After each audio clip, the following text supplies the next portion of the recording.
The Petronas Towers, one of the most iconic architectural sites which lies in the country of Malaysia, a country with a population of about 33 million people. But wait, that's not what we're here to talk about today.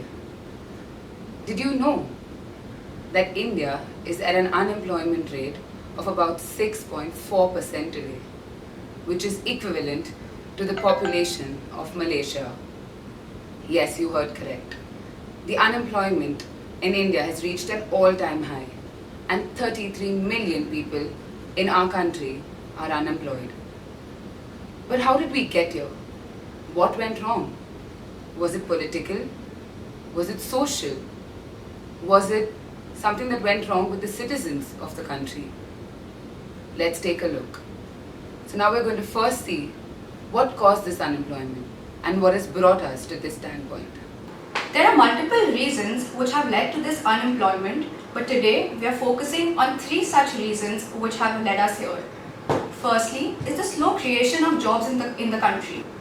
The raw material cost in the manufacturing sector has been rising continuously, as a result of which the manufacturers are forced to make a trade-off between labor and capital.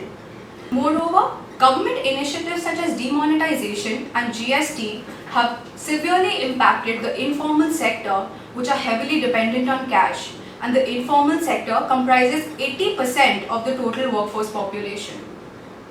Next is the unemployability of the workforce.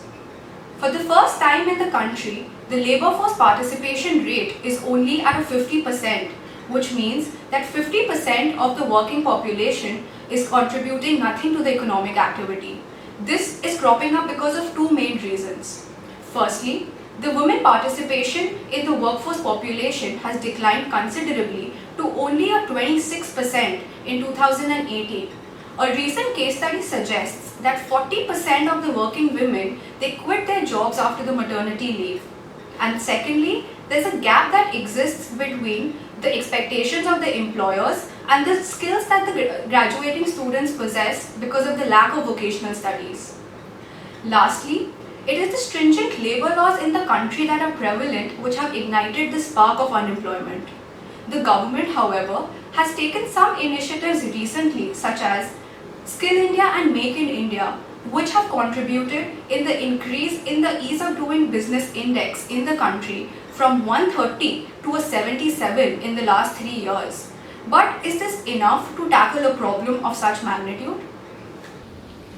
So now we just saw and we got an overview of what really went wrong. It's not just one reason, and it's not just the government. It's not just one sector, and it's not just the people.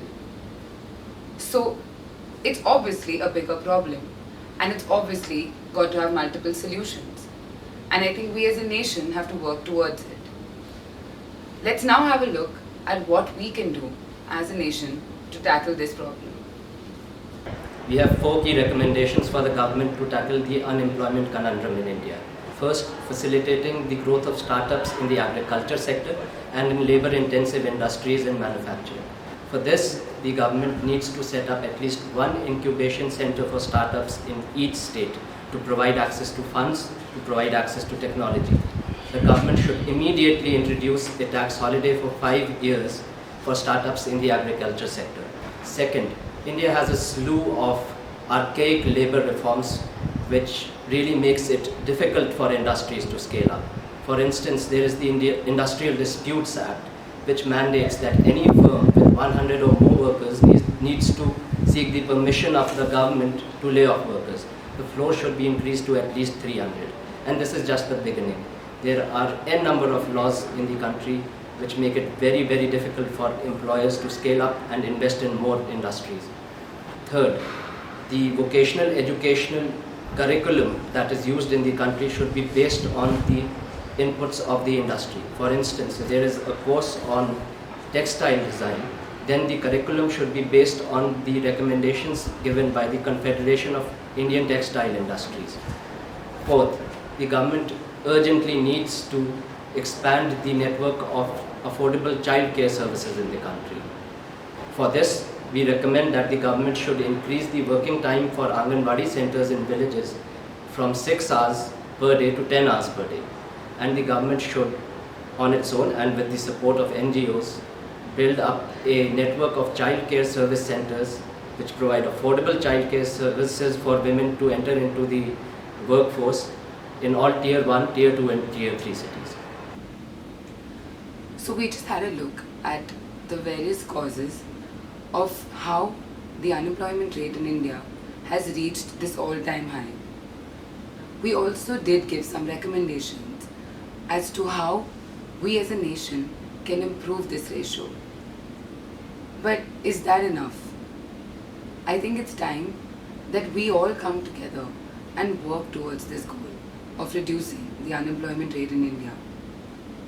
Statistics say that by the year 2025, 20% of the world's youth population is going to be in India. What does that tell us? It is the youth of the country that is the future of the country. And if we don't work towards educating them, we don't work towards employing them, towards giving them a means of living, where is this country going to go? What about the women workforce? What about them who don't go to work after their maternity leave? What about all these people? Isn't it time that we come together as a country and encourage them? I think this is the need of the hour. And we're in a desperate situation.